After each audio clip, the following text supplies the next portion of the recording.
একটা সময় ছিল যখন কোরিয়ার এক ছোট শহরে 7জন তরুণ ছেলেরা স্বপ্ন নিয়ে পথ চলা শুরু করেছিল। তাদের চোখে ছিল আগুন, মনে ছিল জেদ, আর হৃদয়ে ছিল সঙ্গীতের প্রতি ভালোবাসা।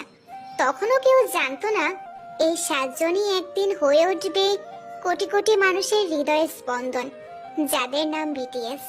তারা যখন প্রথমবার মঞ্চে উঠেছিল তখন কেউ তাদের নামটা পর্যন্ত জানতো না। সাফল্যের পথটা ছিল কাঁটায় ভরা, নানা কটু কথা, প্রত্যাখ্যান আর সীমাহীন পরিশ্রম। সবকিছু পেরিয়ে তারা ধীরে ধীরে নিজেদের গড়ে তুলেছিল। কিন্তু বিটিএস এর জাদু শুধু তাদের গানের ভেতরে নয়, ছিল তাদের গল্পে, ভালোবাসায় এবং অনুপ্রেরণায়। একটা সময় ছিল যখন তাদের কাছে ছিল না বিশাল কোম্পানির সাপোর্ট, ছিল না মিডিয়ার আলো, ছিল শুধু একটা জেদ, নিজের গল্পটা পৃথিবীকে শোনাতে হবে। তারা গাইতো ভাঙা স্বরে, কাপা গলায়, ছোট্ট স্টুডিওতে। কেউ শোনেনি তখন। তারা বহুবার হাসির পাত্র হয়েছিল, তবুও তারা থামেনি, কারণ তারা জানতো কেউ একজন কোথাও হয়তো অপেক্ষা করছে এই গানগুলোর জন্য।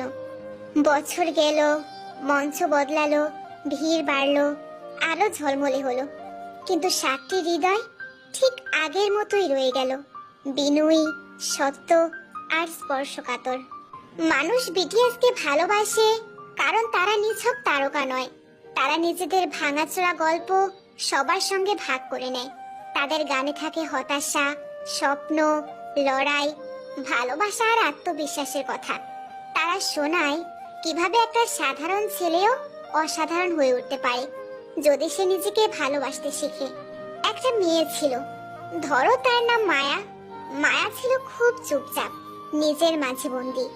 একদিন সে হঠাৎ করে ইউটিউবে বিটিএস এর একটা গান শোনে। গানটার নাম ছিল ম্যাজিক শপ।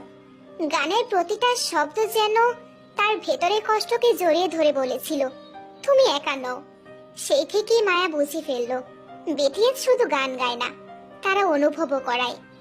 এমন কোটি কোটি মায়া আছে সারা দুনিয়া জুড়ে, যারা বিটিএস এর গানে খুঁজে পায় সাহস, ভালোবাসা আর নিজেকে গ্রহণ করার শক্তি। আর তাই বিটিএস কে মানুষ ভালোবাসে, কারণ তারা শুধুই তারকা নয়, তারা বন্ধুর মতো, ভাইয়ের মতো, একটি আশ্রয়ের মতো। আচ্ছা, মানুষ কেন বিটিএস কে ভালোবাসে? কারণ তারা সত্যি, কারণ তারা তারার মতো উঁচুতে থেকেও মাটির গন্ধ ভুলে যায়নি, কারণ তারা বলেছে নিজেকে ভালোবাসো যখন পৃথিবী বলছিল তুমি যথেষ্ট নও, কারণ তারা শুধু গানই শোনায় না, তারা বুকের ব্যথা বোঝে।